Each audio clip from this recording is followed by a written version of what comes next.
Alright, so today we're going to be doing a video on how we flat tow our Jeep Gladiator and also tow the Kawasaki KLR in the back of our Class A motorhome.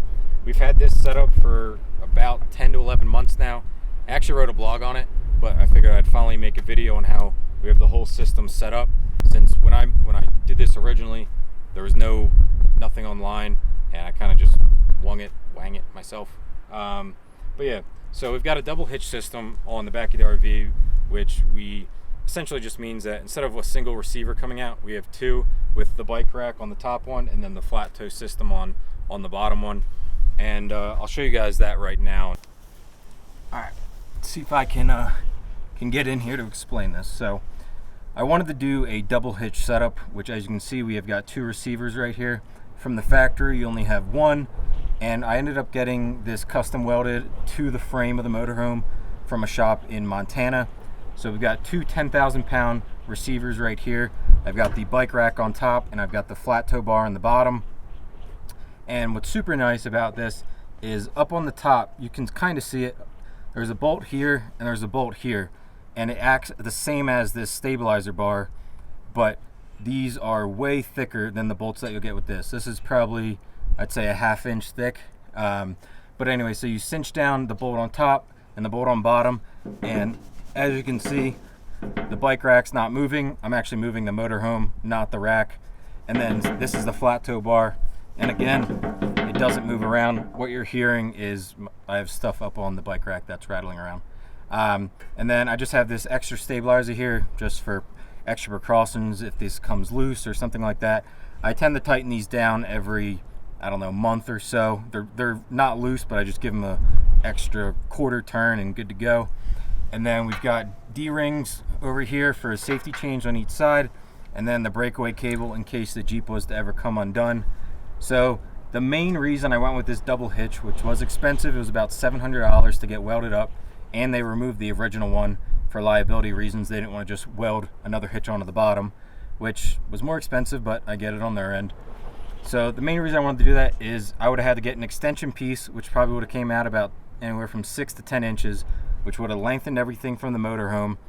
And also then it would need to either jump up to haul the bike or drop down, and that would have been the piece for flat towing, which would have meant it would probably have been about 2-3 inches lower than this and stick farther back.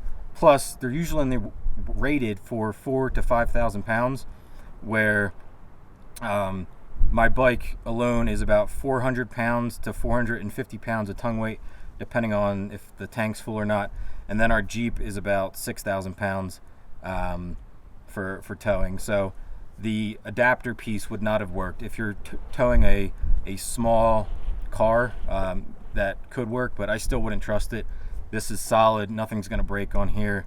Like I said, the hitch is welded. It's not bolted to the frame like the original one. And then they even wired a 6-pin right into it, which is nice.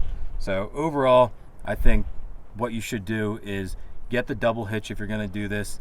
That way you're good to go. Just spend the money and do it right the first time.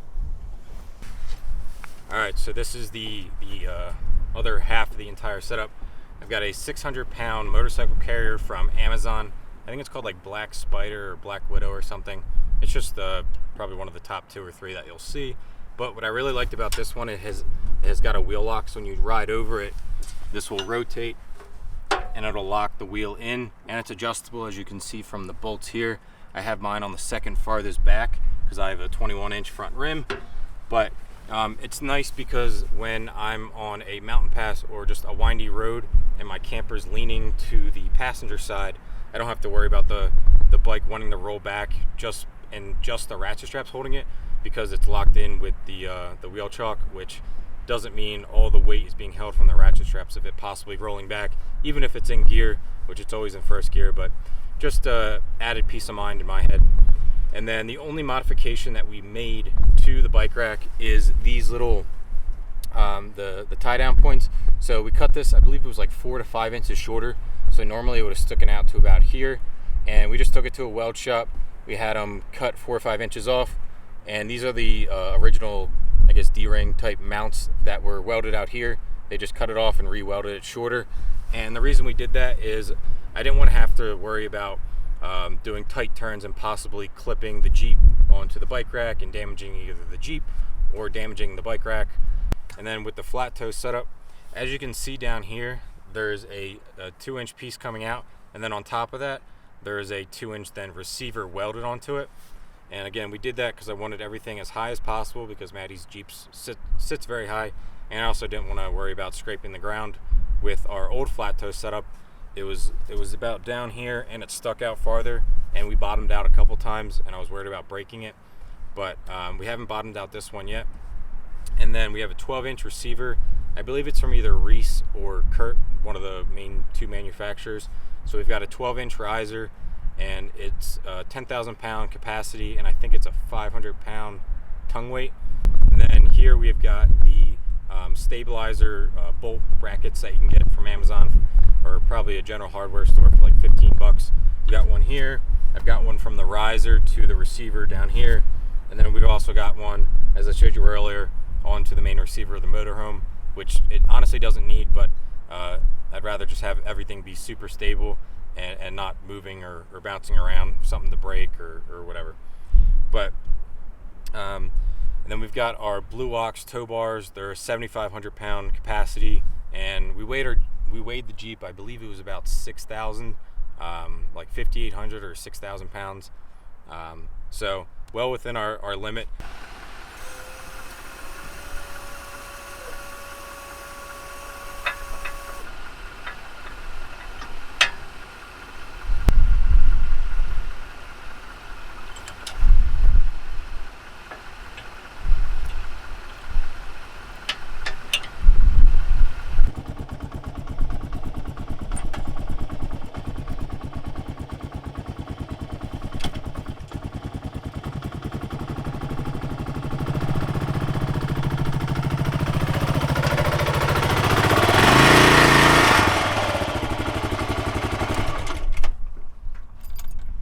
Not the most graceful.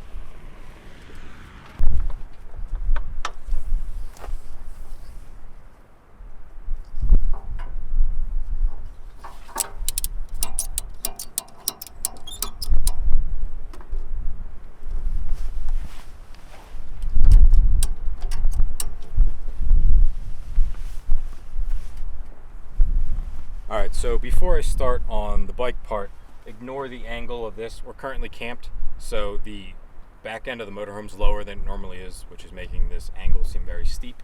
But when it comes to the bike rack and the whole system, there's no extensions, there's no adapters. The bike rack goes right into the receiver on the top receiver of the motorhome, and it's hard to tell because the ladder's here, but the handlebars are actually touching the motorhome. And I like this because that means not everything is on their ratchet straps to hold the bike upright, because a lot of times we're obviously going down or up a mountain pass, and when we're going up a mountain pass, the motorhome's going to be leaning back, and the bike's going to naturally want to fall towards the Jeep, which I obviously don't want to happen. So I purposely cinched down this side of the bike, and on the back tire I have the ratchet strap part over here. I'll show you, because it pulls all the weight towards the motorhome. That way when we're going uphill, it's naturally already being pulled that way, so it's not going to want to fall backwards. So I'll show you that on the back side of what I mean. So I know it might be kind of hard to tell with the lighting, but I've got the ratchet strap going from this hook to that side, but the actual ratcheting portion is on that side of the motorhome, or on that side of the bike, because when I ratchet it, it's going to bring the bike to lean that way, rather than if I had it on this side, it would naturally want to pull the bike this way. So like I said, I want the bike, the majority of the weight, pulled towards the back of the motorhome. That way it doesn't want to fall towards the Jeep. Alright, so that's the easy part, is the bike rack and the bike itself. Just ratchet strap it down, and like I said, pull the weight a little bit towards the motorhome if possible, rather than towards the tow vehicle. And as you can tell, the bike rack, or the bike itself, isn't going to want to go anywhere. I check the ratchet straps if we're on a long drive. If we pull over after like 3 hours, get some food or whatever, I'll just come back here, make sure they're good to go. 95% of the time they are. If anything, I'll give them one crank and we're good to go. But that's pretty much it for the bike portion. Alright, so before I end this video, I'm just going to do a quick overview, I guess, of everything. That way you guys can put everything into perspective, into how it works, I guess, the entire system. And if you have any questions, leave a comment, or if you have any suggestions. Again, I haven't had any issues with this entire setup, and yeah, I'll show you guys real quick everything that's involved. So the most important part is the double hitch or the double receiver setup that we have on the bottom. As you can see, the bike rack is the top piece and the bottom piece is the flat toe setup. And as you can see, it's just an 18-inch piece of metal, and then we have got a receiver on top which holds the 12-inch riser, and then the blue ox tow bars. And then we've got the bike rack, which again, we cut this down about 4 to 5 inches. That way I don't have to worry about the Jeep touching it or kinking it when we're driving. And then the KLR, again, I think is important, is pulled towards the motorhome rather than the weight pulled towards the Jeep. And then again, ignore the angle of the bars. We're currently camped, but as you can see, there's plenty of room from the bike back to the Jeep where I can turn the steering wheel at full lock and do a full 180 or 360 with the motorhome, and I've never even come close to getting in contact with the Jeep. But yeah, guys, that's it. Please like and subscribe and comment if you have any suggestions and or questions. Peace.